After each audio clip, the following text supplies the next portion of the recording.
Okay, so in this video we're going to talk about the new quotes functionality within AutoPad. Here we are on the main screen. We've got a new tab which says quotes. Normally we'd have a user filled in here, but I'm in as administrator, so I'm just nobody. I just don't appear as anything. But effectively we have a list of quotes for the user which we can sort at present by created or delivery date. So how do we enter a new quote? Well, we just enter a new delivery on the system, which of course then would appear in our work list. So I would go in here and fill in the customer. This is A&Us Builders. And all the details are filled in. We don't actually need to select a supplier at this point. The system will accept creating a quote without a supplier code in. So let's create the quote. If I go into options here, you can see it says send as quote. So that now goes through a little bit of validation. We have got a supplier, like I say, so it does list the supplier, but I'm just going to press OK and edit the email. So that will just create the email within Outlook. It's also sent the quote into Exchequer, so in the sales quote daybook within Exchequer it will now appear.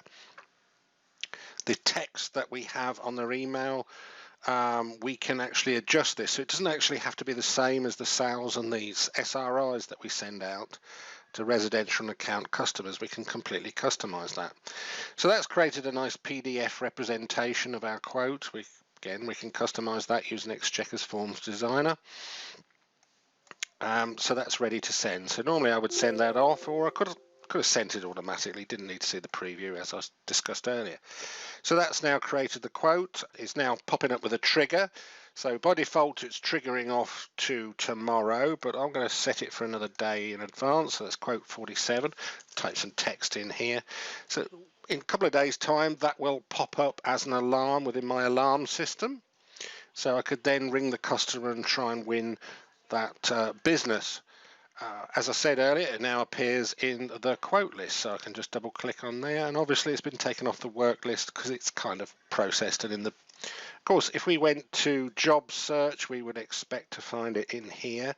What we've done is we've actually added at the top here that it's a quote, so you can easily see it's a quote as you're looking at a list of many jobs possibly for the customer. So if I typed in the customer account here, you can see here we've got some repeat transaction and some normal transactions, I believe, against A&Us Builders. So let's pretend, I don't know, we're popping on an alarm's popped up. We're now actually going to the quote. We can ring the customer, have a chat with them, and they say, yeah, I'm happy with that. So now we can just post it in the normal fashion. And what's going to happen now is it's going to delete the quote within Exchequer, the accounting system. It's generated a sales invoice, and oh, maybe it's not happy. Maybe I left that open. It creates a sales invoice and a purchase order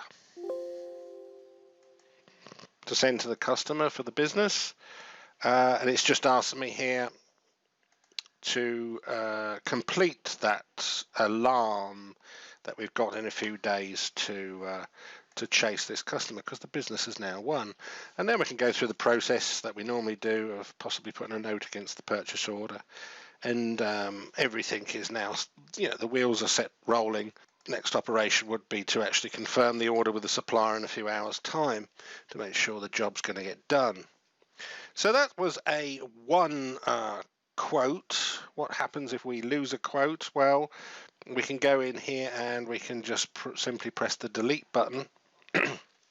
It's going to ask me for a reason.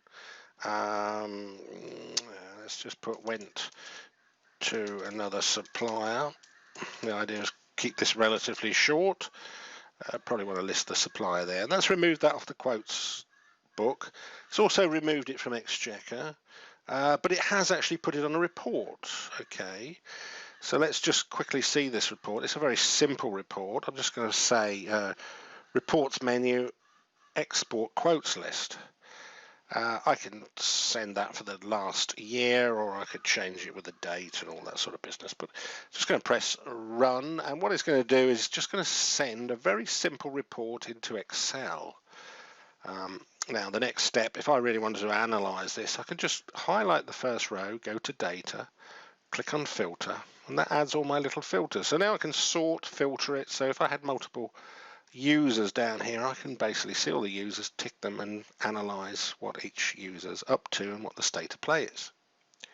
As I said, I'm the administrator, I don't really exist in the system. So it's got here user none, but here you can see all my lost one sales, when they were created, the delivery date, the stock code, the first stock code on the transaction, so we can see, approximately what the business was. The next note is basically what it uses to display in the list, but I thought I'd add that because it could be useful. The quote reference, the cost and the net value, the reason we lost it, and also a dump of all the notes, so you can see whether there's an alarm coming up for something that's open still, etc. So if I want to see everything that was still open, I can, oh, we've got another note. we've won everything, okay. But if I was, let's say, want everything lost, there we go. That's how easy it is to filter. Now we can have a look why we lost them.